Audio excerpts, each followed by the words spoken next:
Hello,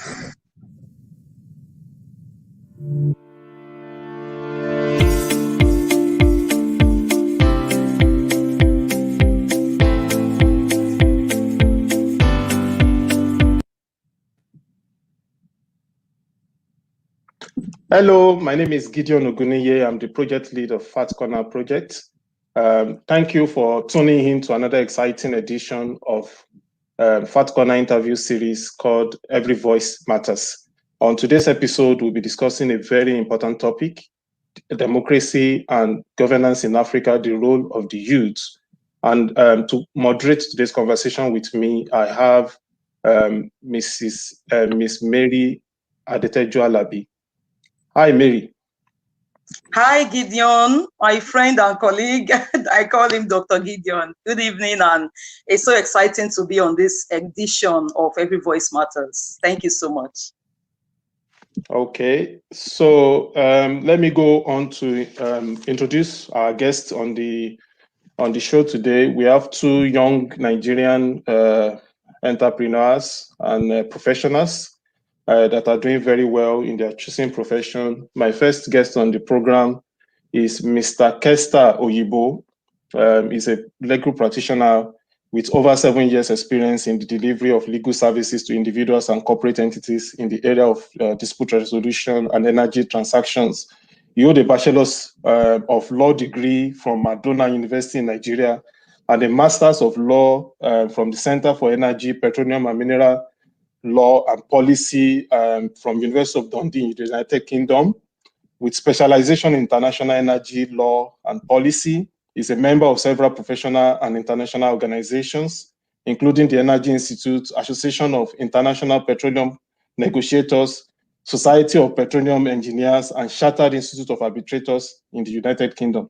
Mr. Kester is an associate in Punuka Attorneys and Solicitors, a global law firm with a proven record of providing cutting-edge legal services in both domestic and cross-border related matters to individuals, corporations, multinationals, and state-owned enterprises across the energy industry, as well as financial institutions and government agencies. He's currently a volunteer for the UK Department of International Development, DFID, funded extractive orb project, and he has participated in the energy law legislative draft project of the Center for Energy, Petroleum and Mineral Law and Policy at the University of Dundee in the United Kingdom.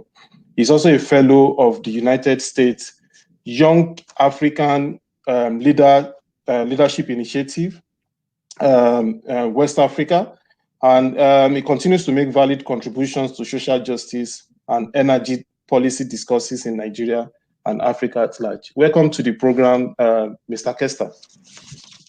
Thank you so much, Gideon. It's a pleasure to be part of this program today.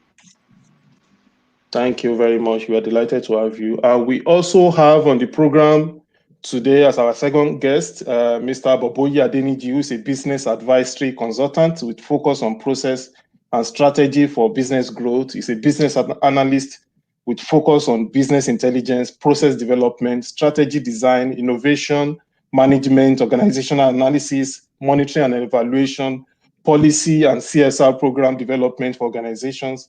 He's a fellow of Carrington Youth, fellow of Young African Leader Initiative, Regional Leadership Center, West Africa, and also African Young Leaders Fellowship Program. And he's also a graduate of computer science with executive master's certificate in project management from Project Management College in the United Kingdom. He also holds an executive mini MBA in leadership and management from Accra Business School in Accra, Ghana. He's a member of Nigerian Institute of Management and member of the Boardroom Institute in Ghana.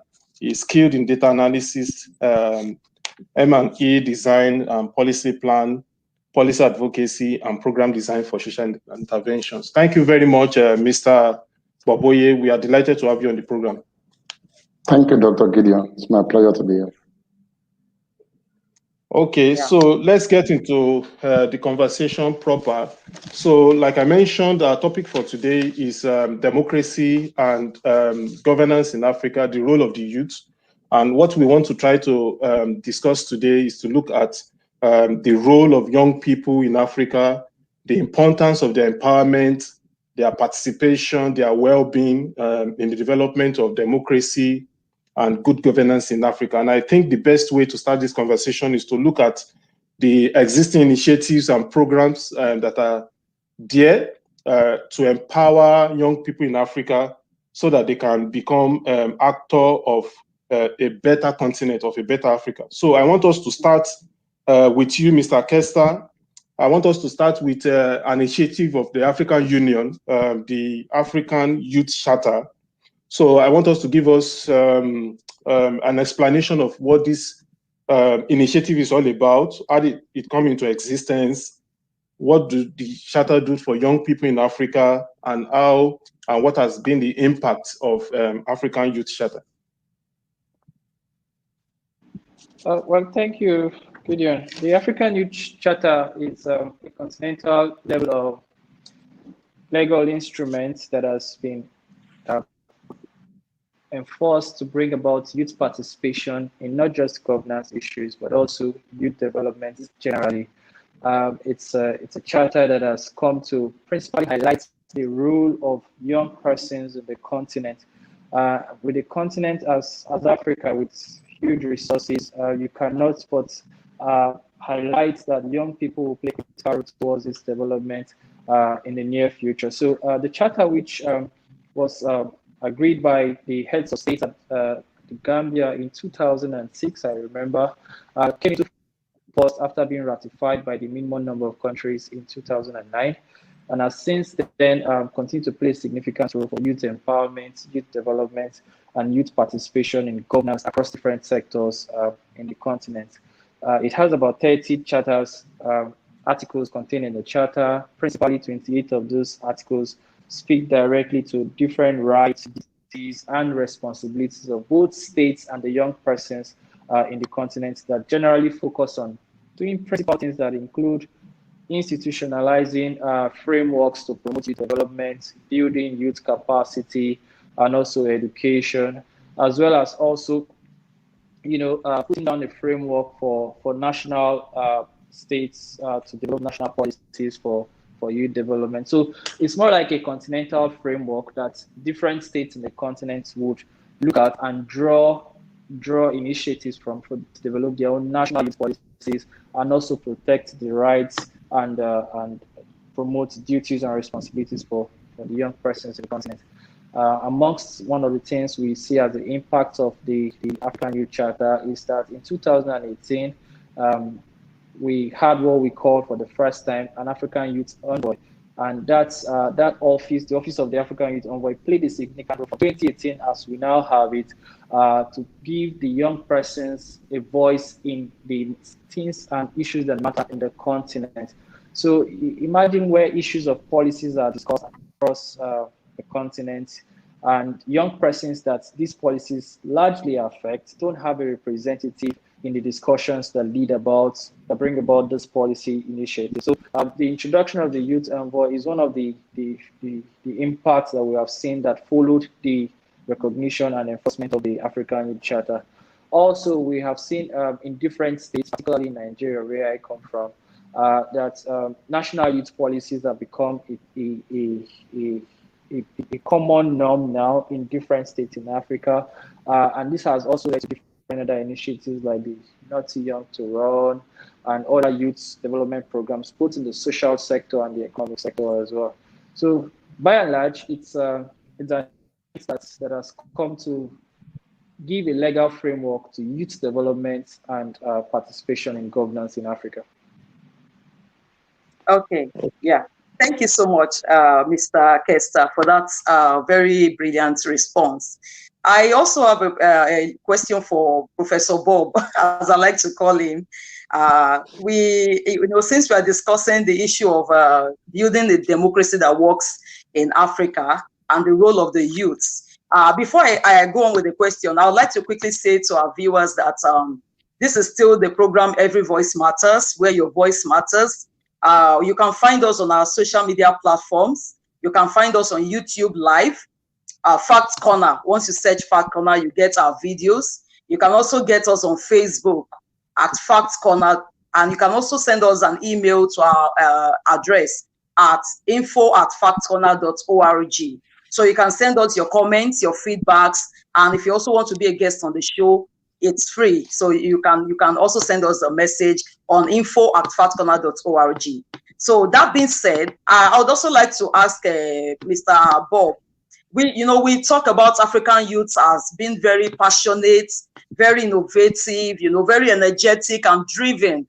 And I also know that you also have a program called the Young African Leaders Initiative, that's YALI. So just like Mr. Kester has already given us a little brief of what he's doing, would you also like to give us a bit of what YALI is about and how youths of Africa can also benefit from it, Mr. Bob? Thank you so much, Professor Mary. Basically, thank you so much once again. YALI stands for Young African Leadership Initiative. It actually started in the year 2010, and it started under the administration of the former president of the United States of America, President Barack Obama. And the core purpose of YALI is just to bring young leaders, as the name connotes, together to offer them a platform where they could learn and then network. So basically, I see YALI as a platform where young leaders network and learn. So the key thing is you have to be a young leader. And what does it mean? That you are actually doing stuff on your own. You're on a particular path towards community engagement, professional growth in your career. You are doing stuff as a young person. You're passionate about one thing or the other. So basically, that is what that platform is for, where young people come together. There are several of them. I recently worked with one. I worked with them for like about 2 or 3 years, where we coordinate young people on the SDGs. We work in collaboration with the United Nations Association of Nigeria and the United Nations Information Center under the guidance of the leadership of the UN in Nigeria. So we work on several programs and projects. And recently, we work with the Federal Ministry of Youth and Social Development, Sport and Social Development, recently to mainstream what we call the NEP. I'm sure you see that in the just concluded budget of the federal government. You see there's a budget for NEP. NEP means Nigerian Youth Employment Action Plan. So we work on that project. I was a consultant for UN DESA on that project and ILO because it's their project. I covered the entire Southwest reporting because they had to hold what they call state lab across different states to get what young people are actually looking out for, what they call a decent job, and what will make them happy and be more effective. We had to do all of that. And we are happy to say that the government is actually implementing that right now. So that is exactly kind of platform that the YALI offers you. It's a platform whereby young people that are doing stuff. I was working in the space of youth empowerment and stuff like that before I joined YALI. And every other person that I've actually had the opportunity to work with, they are also doing one thing or the other in that space. So YALI is that converging point for young people over the years now that are actually doing stuff, and it offers the ecosystem for you to actually draw on support when you want to carry out an initiative or a project and stuff like that. The learning experience is quite huge. There's always a face-to-face meeting where you have people facilitate sessions there as well, and I hope to facilitate another one very soon. So you're always invited to have conversation with other young people to share ideas where they could talk about the challenges they are facing, and then a lot of stuff like that they do. UNAN also have youth wing that they also encourages young people to come in and then share ideas, network, because what we are actually preaching is collaboration. The era of going solo, we discovered that going solo, it's not working for us. But when we come together, just like Kester said about not too young to run, the not too young to run was able to come to full manifestation because of the collaboration that it was able to gather across several spaces and in the grassroots. So that is just what the YALI offers you. If you are a member of YALI, it's an amazing opportunity for you to meet with other young people, and then you learn what they are doing. And sometimes in this journey of nation building, it can be tasking and daunting, thinking that you are all alone. But for the fact that you are seeing other people, see what they are doing, you're also drawing inspiration from what they are doing. You are learning of them. You also, when you have programs and projects, you can easily get in touch with them, because it's a community of young people willing to go out there to support each other.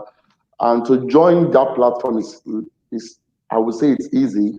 You just have to be a young person that is progressive. You are actually doing something. You're upwardly mobile. The trajectory that you are following, it shows that you are doing something that's really productive and meaningfully contributing to the society or the community where you reside.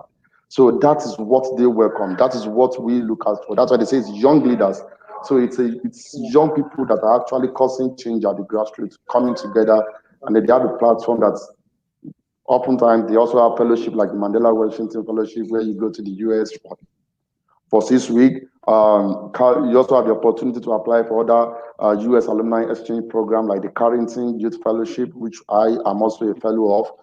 All these are US alumni exchange programs that being a member of YALI prepares you to be able to get into such platform. Well, thank you so much for that brilliant response. And I think from what you've even said, it's a call to young people out there. You can be a part of this, Maybe before we leave the show, we'll give out the website or the online handles where people can get to reach out to the YALI and be a part of it. But I really quickly want to direct this question to Kester. It's always very interesting when we talk about youth and, governance in Africa, nation building and the likes, even when Bob was talking about, what the young people are doing, both in Nigeria and outside Nigeria, we always get so excited. And to me, I think when we talk about young people, the way we are wired, the energy, the drive, the passion that we have, it's usually very interesting when we talk about, youth and nation building in Africa. But the question I want to ask you, Mr. Kester, I want us to be a bit more realistic. Are Nigerian youths or are African youths politically literate enough to take over governance in Africa or to contribute to nation building in Africa? Because many school of thoughts have come to say that we are just saying youths, like maybe we're just psyching ourselves up, we're just trying to make ourselves feel happy or something, that we are not equipped enough because of the environment that many of us have been born into and a lot of things we've inherited. So I want us to really talk about this. When we talk about young people building nations, building democracy and joining many groups like Not Too Young to Run, YALI, and so many other groups like that, are we really making an impact? Or would you say that the African youth at this time is politically literate enough to build Africa, to build the democracy that we want, that can work for us? Mr. Kester. Well, I honestly think that the African youth is enlightened enough to participate in the political process in Africa. I honestly believe that we have the skill sets that we can leverage on to take over governance in Africa.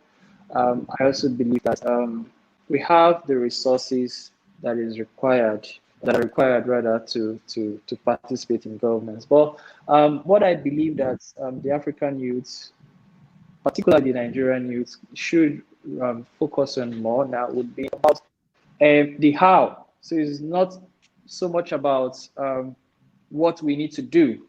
It's about how we need to now achieve these goals. And I understand the political process to not just involve leadership from the top, but grassroots leadership, as Bob mentioned.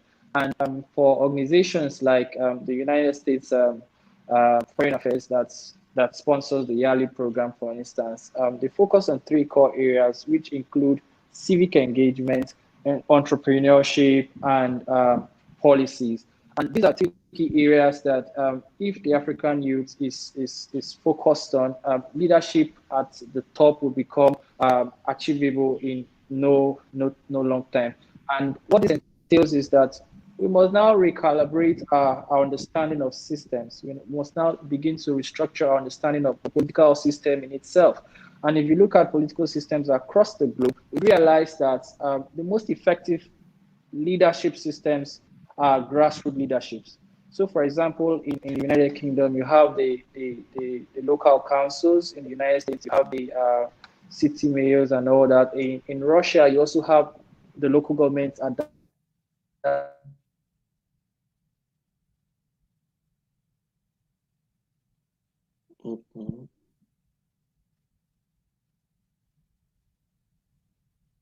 level. And in Nigeria, for instance, you also have leadership on leadership at the top, at the federal level. I would really say we need to first start with the grassroots. How many Nigerian youths are interested in becoming councillors? How many Nigerian youths are leading in their local communities? How many Nigerian youths are making change in their local neighborhoods? You know, and it's little things in these areas that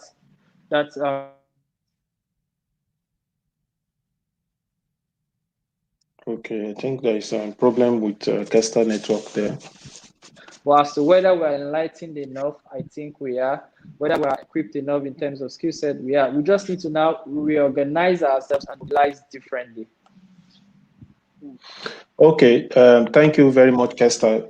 Before I go to Bob, just as a follow-up question to what you have just said about YALI, and you mentioned civic engagement.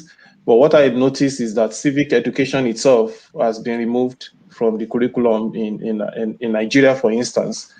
People don't know about the ethical values they need to have. They don't know about the value system is kind of eroding. People don't know much about integrity, accountability, about trustworthiness in whatever discipline they have, whatever system they find themselves.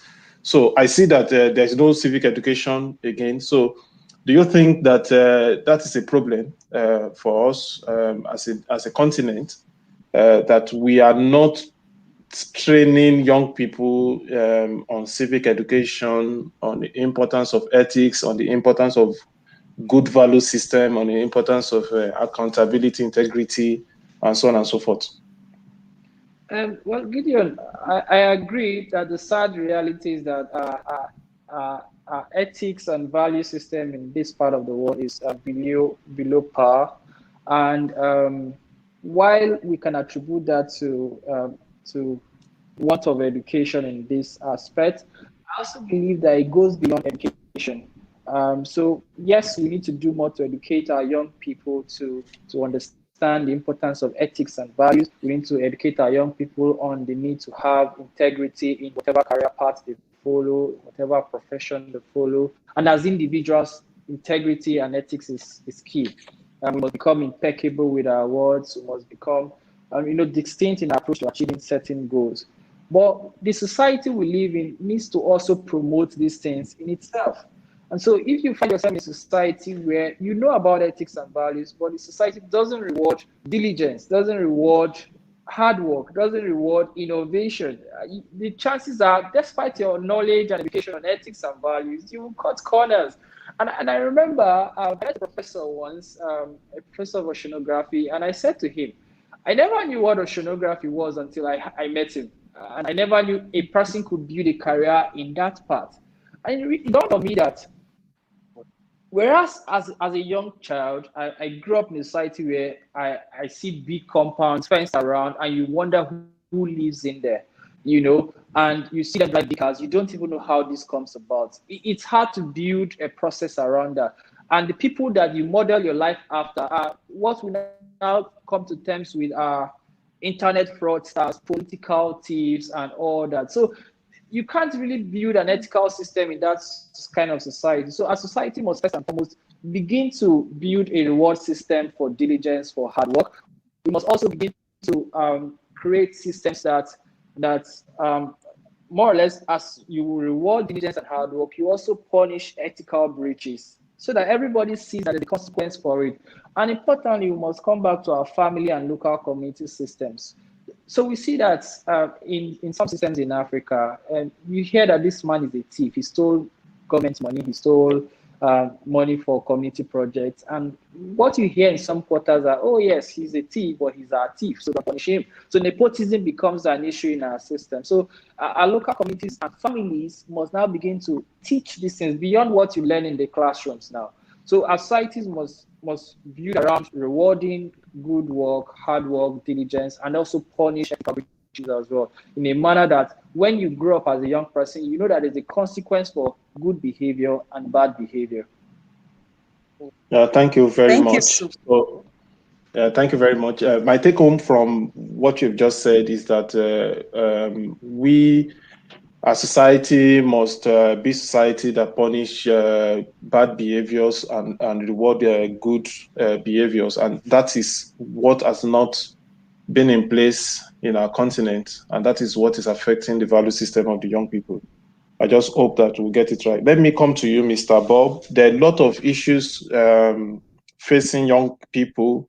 If I take Nigeria as a case study, we have problem of insecurity. We have problem of the functional educational system. We have problems of different problems on the youth unemployment, currently at 33% of the population. So despite all these problems, how can we empower young people to develop the culture and value system for thinking, for planning, for accountability, for integrity, for collaboration, so that they can become actors of a better Africa?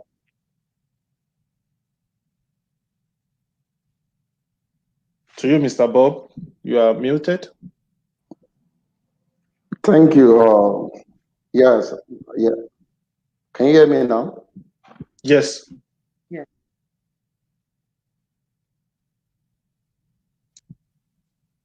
Can you hear me now? We can hear. Yes, we can hear you. Yes. All right. So basically, I think that's $1 million question anyway. However, I think what we can just look at is, I think we have to rethink our education.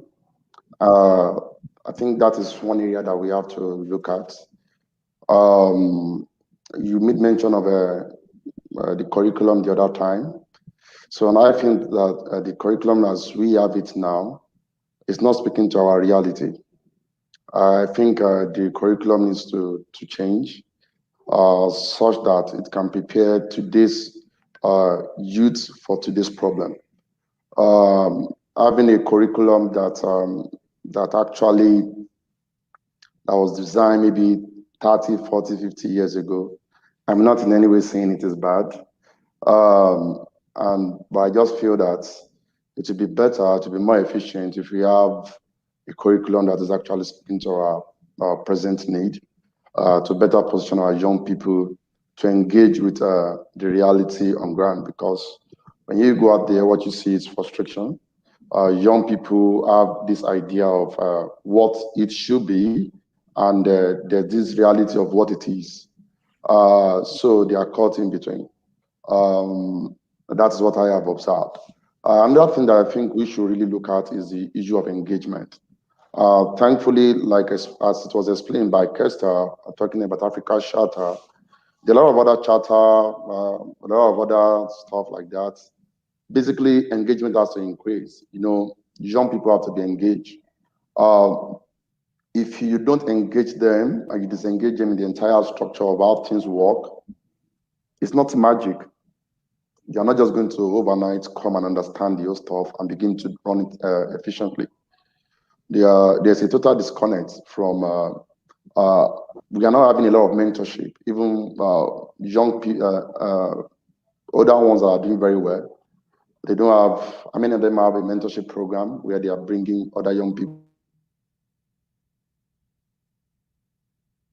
to succeed them. How we engage young people and rethink it. Buying Okada for young people, buying them, okay, Marua is not going to solve their problem, right? we have to begin to look at how the mental aspect, how to bring that value that you talk about. It's all about the engagement. Engagement cannot be underestimated. It's a powerful tool.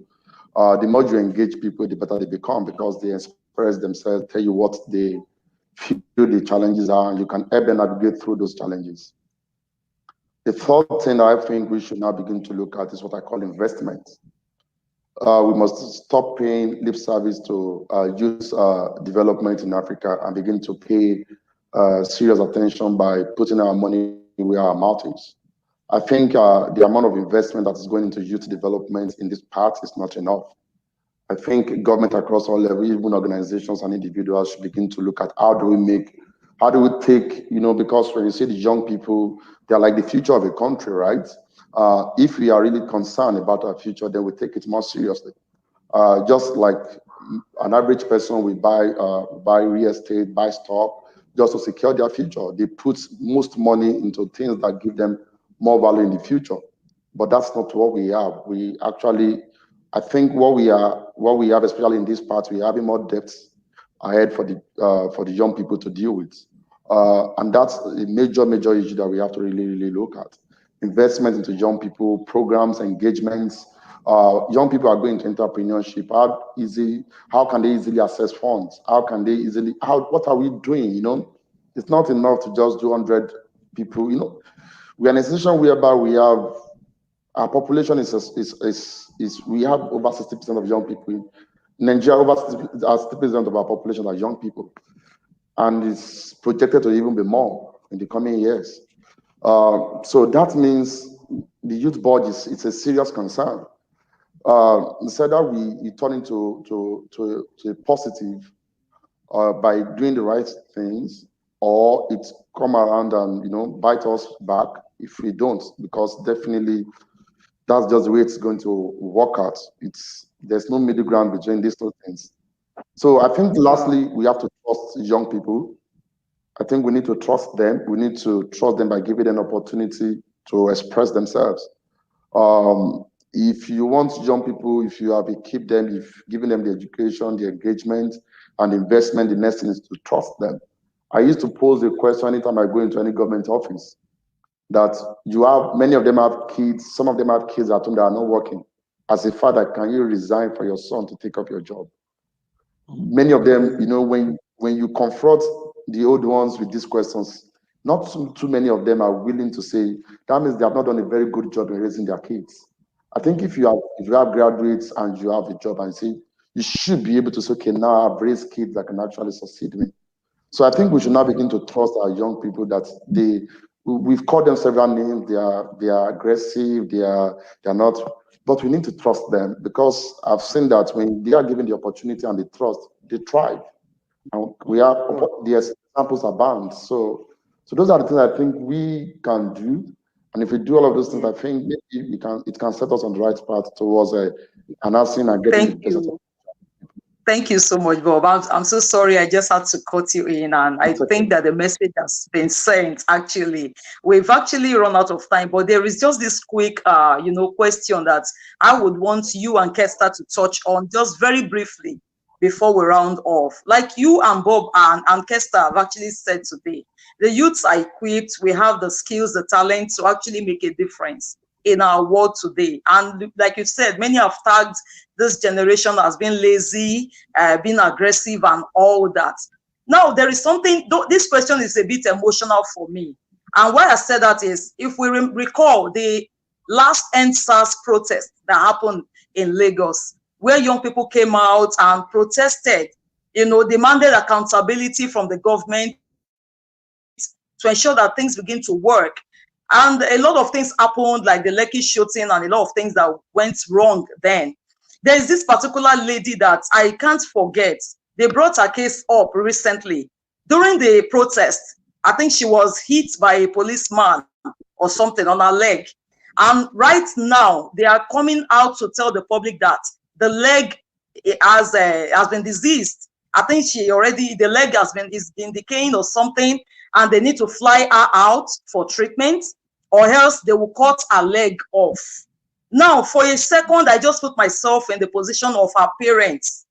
You know, I know my own mom, even every time she hears this news, she will call me, Mary, I know you are very outspoken. Just tone this thing down. Oh. Remember Fela Kuti and the Showores of this world. Just leave it. So when God has the time for Nigeria, it will fix us up. And all those kind of things. And now I want us to just bring this to, you know, our discussion today. When we keep saying youth should come out, they should be engaged in local politics, they should be able to do this and do that because of the skills and the energy they have. Do we think that, especially the Nigerian environment, I want to direct this to you and Kester, Bob and Kester, I just want you to say something. Would you really advise young people today, looking at the way the environment is, to still come out, you know, and say, okay, we want to protest or we want to join politics, the way things are going now? Would you honestly advise any young person in Nigeria today to do that? Yeah, Bob can go first. All right, thank you very much. I totally sympathize with with everyone that lost a family, a friend during the protest, which was a noble thing, which was what we needed at the time. However, we also say to all the young people that we must never lose hope. We must what you get for losing hope is worse than continue with the fight. However, it is like Kester said, we need to have to totally rethink our strategy.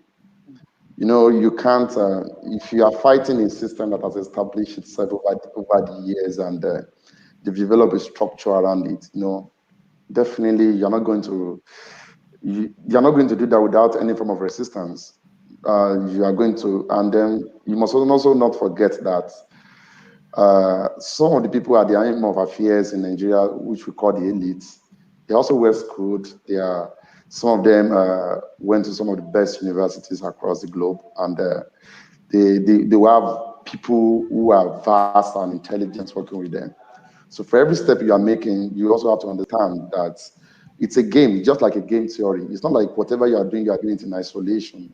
They are also making steps. It's a full-time job for them. You are just a passionate person.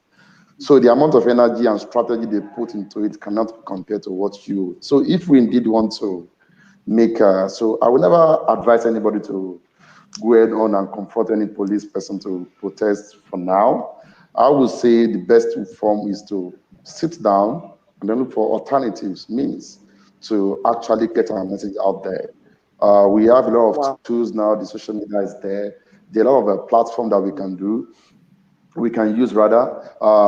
Look, grassroots engagement is also very essential. We can start with counselor. I think every young person should just forget the idea of presidency and the usual stuff. If you have enough mobilization, and then we just focus all the councillorship position across the entire 36 states, and we mobilize ourselves to get into that seat alone. And from there, we can shake every local government one at a time.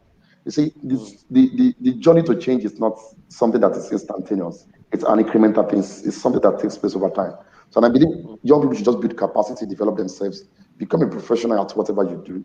And then, you know, that way you can affect the life of people around you. So that is my own form of protest. Yeah. Thank you so much. Kester, in one or two sentences, what would you say to that? I'll be quite up on this issue. No young person should look out to becoming a career politician. It doesn't help in a system like us. Secondly, as a young person, you have what it takes to cause disruptions, and we are seeing it happen already.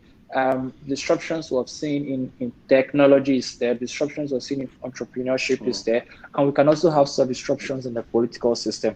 What it simply requires is innovation, retooling ourselves and rethinking our strategy. Principally, we need to understand the systems we're dealing with and the systems we are wanting to entrench. Because if you don't understand these systems and how they function, we would get lost in our goals as well. So I think I wouldn't say protest on the streets, protesting whatever field you are by doing great things, by causing destructions and the impact of the threats in the larger society. Wow, I think that's just a very, very brilliant way to end today's topic. Viewers at home, we hope you enjoyed this session as much as we did. The conversation continues. This topic also continues, and by next week, we'll be having more guests on this platform to discuss with us on building a democracy that works for everyone in Africa. So I want to thank you today, Bob, for being here with us. Kester, thank you so much. Professor Gideon, my friend, thank you so much for being here on the program today. Until we meet again next week on Thank Every you. Voice Matters. Have a wonderful weekend, everybody. Bye-bye. Thank you, Gideon. Thank you, Mary. It's been a pleasure and a good Saturday as well. Thank you, everyone.